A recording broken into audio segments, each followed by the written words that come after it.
Hello everyone, welcome to the Sam that is study art motivation and education. So हमने जो series start की थी developmental disturbances of oral and peroral की, उसके हम कहाँ तक आ गए हैं। हमने दोनों क्लासिफिकेशन हमने उसके पढ़ लिए हैं अच्छे से। हमने developmental disturbances of size of the tooth पढ़ लिया है और हमने अब स्टार्ट कर दिया है developmental disturbances of shape of the tooth. और शेप ऑफ द टूथ की सेकेंड डिसऑर्डर हम पढ़ रहे हैं। ठीक है, नाउ वो क्या है, दैट इज फ्यूजन। फ्यूजन जो है वो ऑटोसोमल डोमिनेंट ट्रेट की वजह से बेसिकली आता है, अगर हेरिडिटरी हो तो। Now what is fusion? For example, development के टाइम पर जब बेबी का डेवलपमेंट हो रहा था तो किसी फिजिकल, इसका एटियोलॉजी जो है वो है फिजिकल फोर्स और या फिर किसी प्रेशर के कारण। ठीक है, तो कुछ फिजिकल फोर्स या प्रेशर के कारण डेवलपमेंट के टाइम पे क्या हुआ कि जो दो टूथ अलग अलग डेवलप हो रहे थे, जो दो टूथ अलग अलग डेवलप हो रहे थे वो फ्यूज हो गए और वन लार्ज टूथ में कन्वर्ट हो गया। नाउ इसका डिफरेंशियल डायग्नोसिस क्या हो सकता है? वन लार्ज टूथ यानी कि मैक्रोडोंशिया और फ्यूजन में आप कंफ्यूज हो सकते हो। मैंने जब मैक्रोडोंशिया आपको पढ़ाया था तब मैंने उसके डिफरेंशियल डायग्नोसिस में आपको बताया भी था कि जो इसका मैक्रोडोंशिया का जो डिफरेंशियल डायग्नोसिस है उसमें फ्यूजन आता है। अब वो क्यों आता है ये आपको अब समझ में आ गया होगा। ठीक है, तो अब ये भी दो तरह के होते हैं। जर्मिनेशन में हमने देखा था कंप्लीटली और इनकम्प्लीटली, यहाँ पर भी दो तरह के होते हैं, कंप्लीटली फ्यूज्ड और इनकम्प्लीटली फ्यूज्ड। अब कंप्लीटली फ्यूज्ड क्यों होता है और इनकम्प्लीटली फ्यूज्ड क्यों होता है वो देख लें, क्योंकि ये वाला चीज इंपॉर्टेंट है।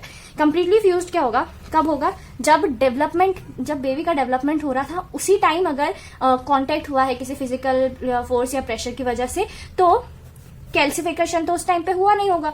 तो बिफोर कैल्सिफिकेशन हुआ है अगर कॉन्टेक्ट, तो जो क्राउन होगा वो कंप्लीटली फ्यूज्ड हो जाएगा और एक लार्ज टूथ फॉर्म कर लेगा। ठीक है, नाउ इनकम्प्लीट फ्यूजन में क्या होगा? जो फ्यूजन है वो जो कॉन्टेक्ट है वो लेट हुआ है, यानी कि क्राउन का फॉर्मेशन हो चुका है, कैल्सिफिकेशन हो चुका है, लेकिन रूट्स का डेवलपमेंट बाकी था। तो किसी फिजिकल प्रेशर या फिर फिजिकल फोर्स की वजह से जब वो कांटेक्ट में आए तो जो रूट्स थे उनका फ्यूजन हो गया। ठीक है, तो इनकम्प्लीट में क्या होगा?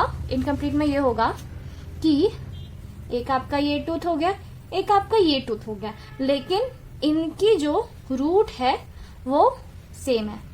ठीक है, इनकी जो रूट है वो सेम है, तो इसको हम कहते हैं इनकम्प्लीटली फ्यूज्ड। तो इनकी रूट एक ही होगी। तो ये हो गया आपका completely and incompletely fused. Now coming to the causes. Causes में क्या होगा?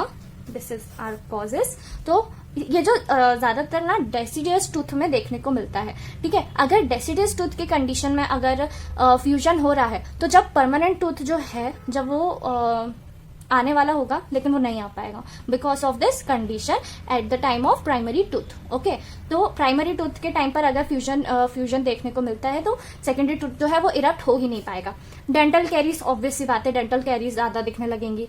ठीक है, reduced number of tooth, obviously अगर दो टूथ फ्यूज हो गए हैं तो वो तो नंबर तो जो टूथ का जो नंबर है वो तो कम हो ही जाएगा। 32 में से 31 टूथ ही बचेंगे, है ना। नाउ परमानेंट टूथ मे गेट एब्सेंट, ये मैंने बता दिया। It may occur between normal and super numeral tooth, जैसे कि नीजोडेंस और डिस्टोमोलर्स। इसका फोटो मैं आपको दिखा देती हूँ तो आपको ज्यादा अच्छे से समझ में आएगा। एंड इसका ट्रीटमेंट क्या होगा? इसका ट्रीटमेंट आपको एंडोडोंटिक ट्रीटमेंट कराना पड़ेगा उसके लिए।